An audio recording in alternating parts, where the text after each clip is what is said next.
பெங்களூருவின் மையப்பகுதியில் அமைந்துள்ள கப்பன் பூங்கா கப்பன் பார்க் நகரின் மிக முக்கியமான அடையாளங்களில் ஒன்றாகும். இதன் சிறப்பம்சங்கள் மற்றும் வரலாறு குறித்து இங்கே காணலாம். முக்கிய தகவல்கள்.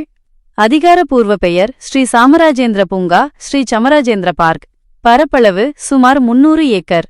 நிறுவப்பட்ட ஆண்டு 1870ஆம் ஆண்டு. அப்போதைய மைசூர் ராஜ்யத்தின் தலைமை பொறியாளர் ரிச்சர்ட் சாங்கி என்பவரால் வடிவமைக்கப்பட்டது.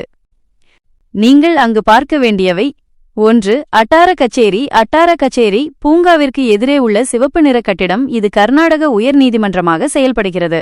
2. அரசு அருங்காட்சியகம். இந்தியாவின் பழமையான அருங்காட்சியகங்களில் இதுவும் ஒன்று. 3. விஸ்வேஸ்வரையா தொழில்துறை மற்றும் தொழில்நுட்ப அருங்காட்சியகம். அறிவியலில் ஆர்வம் உள்ளவர்களுக்கு ஏற்ற இடம். 4. குழந்தைகளுக்கான பால்பவன். இங்கே சிறுவர்கள் விளையாட இடங்களும் டாய் ட்ரெயின் வசதியும் உண்டு. 5. சிலைகள். விக்டோரியா மகாராணி, எட்வர்ட் மன்னர் மற்றும் சர்மார்க் கப்பன் ஆகியோரின் சிலைகள் இங்கே உள்ளன. பூங்காவின் சிறப்புகள். பெங்களூருவின் நுரையீரல். ஆயிரக்கணக்கான மரங்கள் மற்றும் அரிய வகை தாவரங்கள் இருப்பதால் இது நகரின் காற்று தூய்மைக்கு பெரிதும் உதவுகிறது.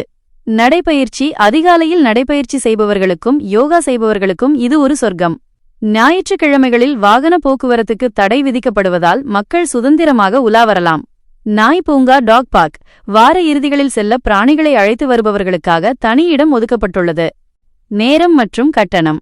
நேரம் காலை 6 மணி முதல் மாலை 6 மணி வரை.